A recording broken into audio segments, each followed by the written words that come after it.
Recording live from the Hoban Law Group here in Denver, Colorado, I'm your host, Eric Singular. Welcome to the Hoban Minute. Today we're talking about the building blocks of a successful cannabis business. And we are joined by the Chief of Staff of Gateway Proven Strategies, Mr. Derek Porter. Derek. Thank you. Thank you, Eric. Thank you for having me yet again on the Hoban Minute. And isn't it nice that we can just be social and, be together in a COVID universe? I just wanted to say that. I was thinking about that before I got here. So thanks again. It really is. We are very, very lucky. And I'm glad that you mentioned again, because it's been a while since we've had you here on the show. It's been a few months. And even though this year has seemed monotonous in that so much of our life, the geography of what we were doing and where we were going has been shrunk pretty much to our home or our apartment, or as you said, I really appreciate this. You said that your commute is about 100 feet from room to room. Right. It's in that monotony, there has been so much growth in the cannabis industry and for you yourself, kind of taking on this new position. And I'd love to just hear a little bit about what you've been up to since we talked to you last, kind of coming into Gateway Proven Strategies, bringing your background from the cannabis security realm to really help build this firm, which is aiming to be one of the largest cannabis consulting firms in the world. So dig in as you see fit with that one. It's a mouthful too. The biggest, strongest, most prominent, most networked consulting company. That's right. Yeah, we've got some big goals ahead of us. So good question. So the shorter version of that question is initially, so as you may know, Charles Feldman, one of the founding members, is an advisor on Dynamic Warriors, which is my veteran-owned CBD company. I've been fortunate enough with my security background and now a couple exits from a couple different companies that I created to be able to really diversify financially in the industry, from a hemp operation in Wisconsin to a couple different ancillary operations. And, very principally now we got the CBD company, but principally, we got GPS. So that's my new baby. Initially, I just wanted a partnership with GPS. Now, this was about a year ago. Things were still going from the conceptual phases of the company into the infant stages of the company. And Charles and I had taught you, he's been a mentor, an advisor, an attorney for some time. And I just wanted to partner with GPS. I'm all about the referral basis and the networking aspects, the reciprocating sales. And over the course of about 6 months, ultimately, we went from, that first month, he said, well, what if you weren't a partner? What if you were? You said so yourself. I was talking to him. I wanted to reduce my irons in the fire. I was tired of working on 10 different things. I wanted to work on like 1 or 2 different things. And he had mentioned, what if you were an investor in GPS? What if you were on the team at an executive level? We're looking for more leaders and so forth. All the what if. And it took him about a full 6 months or so, the back and forth dialogue, before he had finally convinced me, okay, I think this is going to really be a good fit. I had some time to meet virtually everybody on the team. Had a lot of time to talk to, Bob, one of the other founding members, and so forth. And that's how that came about. And then ultimately, before we knew it, we were drafting contracts and locked it all down. And one of the great things about GPS is, one, I'd always wanted to be either a part of or start my own comprehensive consulting company. So now they've already built this vehicle. Essentially, it's still initially it was still very much a shell, and that shell is continuing to be built out. But I've always wanted to be a part of something like that, and be a part of something greater than myself. I'm very much like that, intrinsically, hence time in the military and so forth. I love working with a team. I love continuing to network. And Bob and Charles combined, among other people on the team, already had this international reach. Okay. So that was a very motivating factor for me as well. And it wasn't just about, allowing companies to achieve their dreams, whether it's license procurement or marketing or, helping governments with legislation and so forth.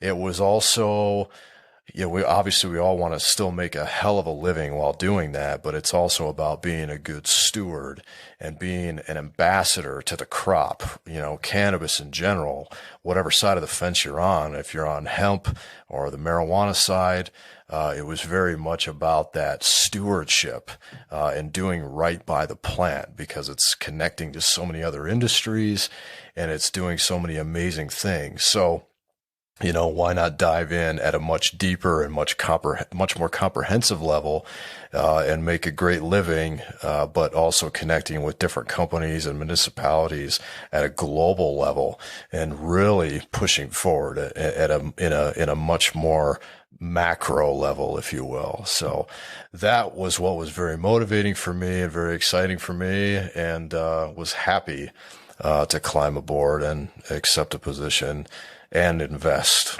into GPS. Well, that's really cool and really, well articulated. And I want to dive into this idea of stewardship, because when I hear that word, it reminds me of the environment. It kind of reminds me a little bit of,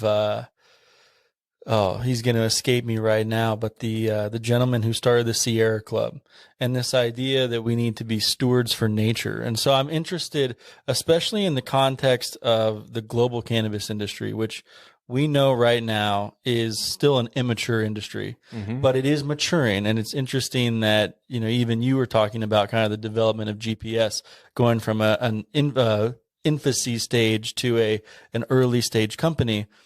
Talk about how important that stewardship is, given the relative maturity of this industry. Right. So we're all the early stage big brothers and sisters, right? So we're walking in and we're sort of, at least this is my perspective, of course, personally and professionally, we're learning how to drive the car, right? But we have to make these rules as we figure it out.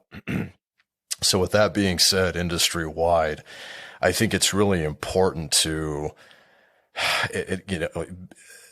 abide by rules, if you will, as you're developing the rules. Now, sadly, in cannabis, and I'm sure anyone listening to this would agree, there's a lot of riffraff. There's a lot of people that take advantage. There are a lot of people that just don't do right by the industry as a whole. It's already an uphill battle, because we were fighting against prohibition. We're fighting against all these different taboos when it comes to cannabis in general, whether on the hemp side or the marijuana side of the fence. So it's important, as, with the maturity process, as we step in, we're laying a foundation for future generations. We're laying a foundation for future businesses to do the right thing, essentially. Now, we're making a ton of mistakes in the process, but they're mistakes with heart, if you will. You know what I mean? They're not just common business mistakes. They're mistakes in the sense that, okay, this wasn't right for the industry, for the demographics and users per capita. It wasn't right to send the right message to future stakeholders, to future consumers, and so forth. And we're figuring that out as we go. But I feel like as long as we're doing it with heart and we're approaching things from a logical standpoint, doing the best we can to keep government out as much as possible, I realize in some respects government is and regulation is necessary and in some cases healthy, but trying to keep them somewhat distant and minimized. But being that, back to the stewardship, being good mentors as the first generation to lay a foundation for a brand new industry, especially in the United States, that is finally uncuffing those handcuffs with regards to full blown legitimacy and less laws that allow you to operate in a legitimate sense. It's kind of this interesting quality that binds together all folks who are in the cannabis industry, which is this once in a lifetime opportunity to watch and help grow an industry that couldn't have not have existed 10 to 15 to 20 years ago because of the legality of the plant itself.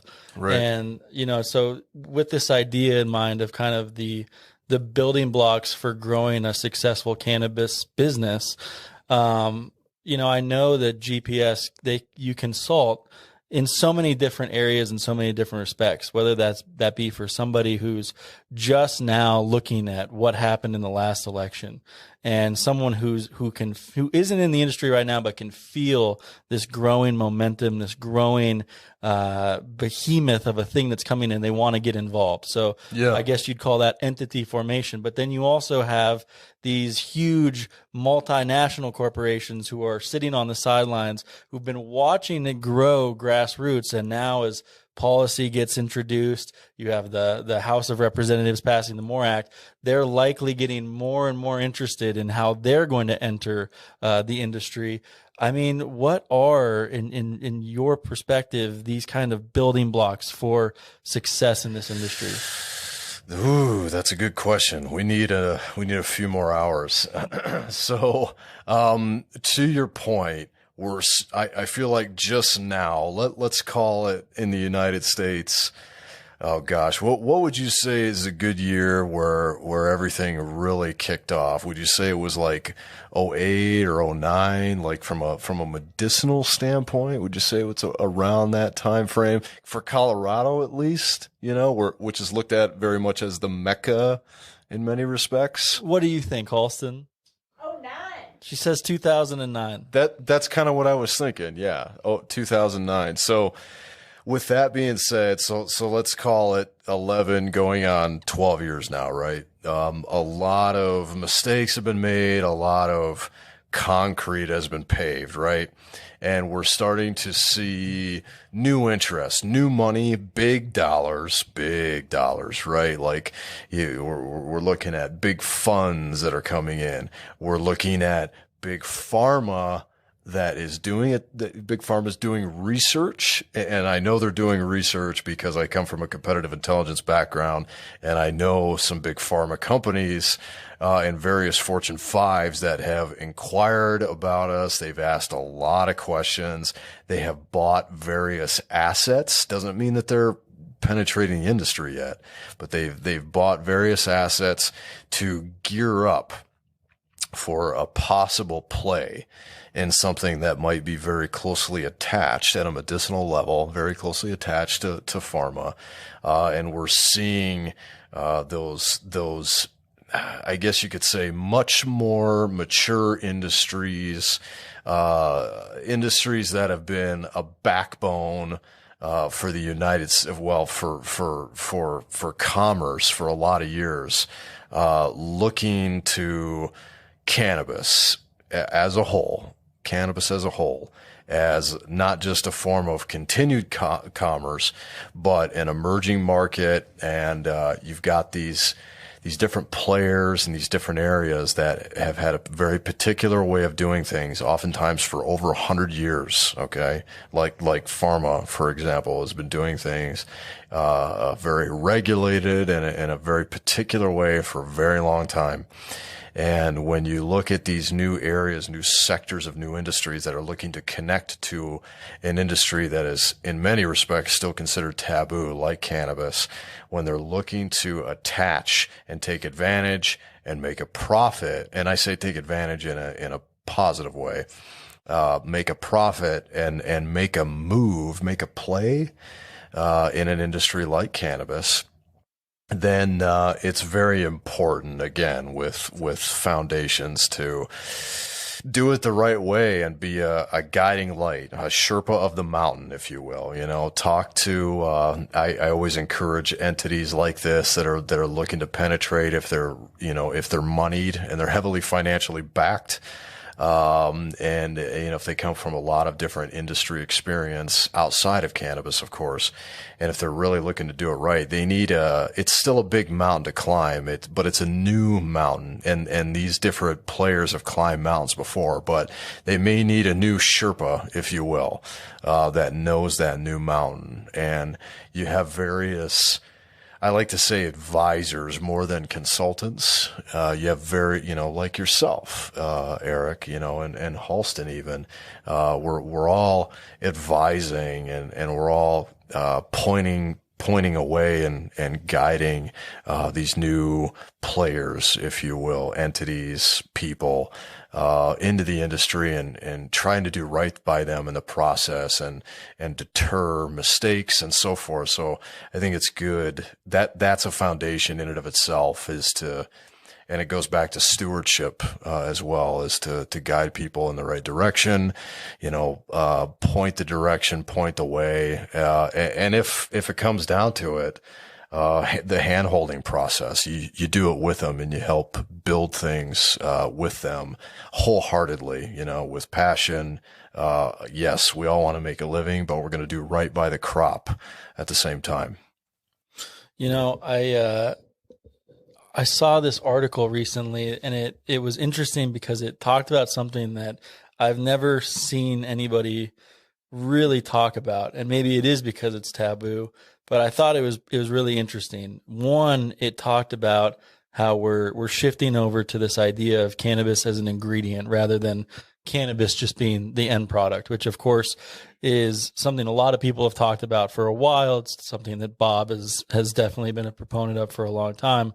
But it was also this idea that there aren't a lot of opportunities in our modern world for people to get involved in something and build something that's actually going to set themselves up for generational wealth. I mean, when you look around the country, one of the really interesting things about the agricultural sector, for example, is you're working with farmers. We talk about generational farmers. We're talking about people whose family has grown crops on a certain parcel of land year over year over year and built an entire business around that. And really, they've established some generational wealth for themselves in that respect. And it seems like, in a lot of ways, with the moving of a lot of industries and manufacturing overseas in recent decades, the entire cannabis supply chain, the hemp industry here in the U.S., it is creating this interesting opportunity for people to, one, for manufacturing, and these industries that we haven't really seen here in the U.S. for the last couple of decades come back, and this opportunity for people to build generational wealth. So I'm just interested in kind of your thoughts on that. Yeah. Not seldom talked about, but interesting perspective nonetheless. Oh, yeah. Okay. So we say cannabis, right? So let's talk about the marijuana side first and foremost, right? So we've got medicine, essentially, right? We have, there's a medicine there. We can all agree. And again, back to the individuals that are listening to this right now, there's medication there that's different than, in so many respects, different than the synthetic products that are in a powder form and are encapsulated in a pill, in big pharma. That is helpful in so many different ways. So there's that aspect to grow and harvest, cultivate overall, the crop for the medicinal use, right? So there's multi-generational wealth there, whether you're an investor or you're actually growing as a farmer, agriculturalist, whatever. But also now on the other side of the fence, and that's still just scratching the surface with marijuana. On the other side of the fence with hemp, we have how many thousands of uses now for hemp? I can't keep track, but it's a replacement for various forms of plastic. It's a textile in the sense that it replaces various forms of fabric. It cleans soil. It cleans air. There are just so many different prominent and positive uses for hemp, just for, industrialized hemp overall, that,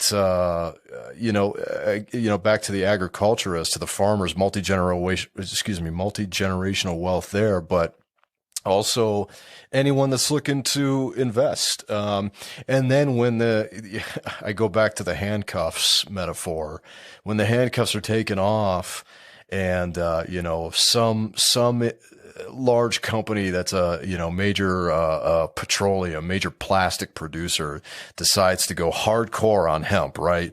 And they're making, they want to make, quarter panels for cars, various different, car panels or new plastic bottles or just new plastic containers in general out of hemp.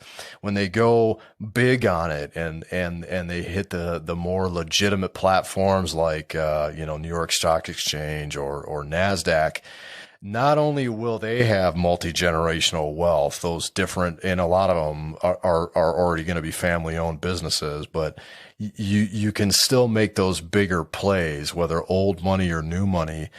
You can invest. I like to talk about investments a lot in cannabis, but you can invest in these different entities that are making these game changing maneuvers within the industry that is right in front of our faces, but everyone's so scared to do it because it's such a big play. It requires major investments. There's a lot of moving parts. But you can do that and create, again, you're doing right by the crop. You're doing good by, oftentimes the environment, so on and so forth. But you're making big bucks at the same time. Why not make an incredible living and do good by people and planet Earth at the same time, right? I mean, hard to argue with that. Right. I am interested, because you've kind of touched on it a couple of times, and it's something that we see progress being made on, but I think it does frustrate a lot of folks, which is the idea that kind of seems to be at the heart of a lot of American commerce is free market, letting the market kind of dictate the rules. And you use the handcuff metaphor.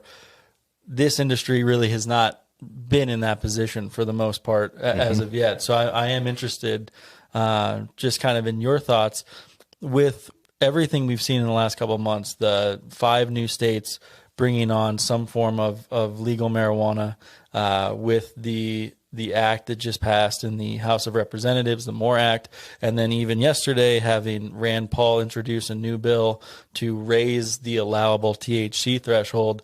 We just have all of these different cylinders firing for what someone earlier today described as getting to the top of the stairway to heaven, which is just full federal cannabis legalization, which I think would get us to that place, hopefully, of more free market capitalism or at least the idea of end product regulation rather than this strict regulation at every link of the supply chain.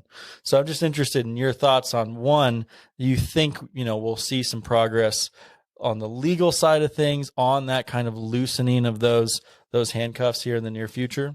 Yeah, certainly. So I love, yes, taking the handcuffs off overall is important. I'll say this. I think it's important that we mature at the pace. This is you could take this into a negative connotation, but it's not meant that way. I think it's important that we mature at the pace that we're maturing at, which is already very aggressive. In my opinion, my personal opinion, I think it's very aggressive because it's brand new. We're still breaking taboo. We're still making a lot of mistakes. If you took a 6-year-old child and gave him a license to drive and gave him a car, they're going to get in an accident, because when we know that when they turn 16 and they go through driver's ed, there's still a good likelihood they're going to get in an accident anyways, right? Even at a mature age, and with training, and an appropriate license, right? So we're seeing that in a manner of speaking, I'm not saying that we're going to harm people per se, but there's a lot of, when you take handcuffs off on a bigger scale, and I know Bob Hoban has touched on this a little bit, in a bigger scale at a federal level with various nations, not just the United States.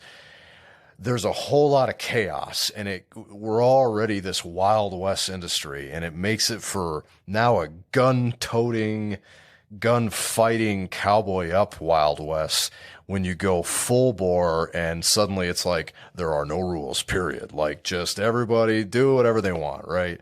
That's a whole lot of chaos. I think that, we've seen it with tiny micro aspects and in microcosms of different areas of the industry. I'll give you a direct example.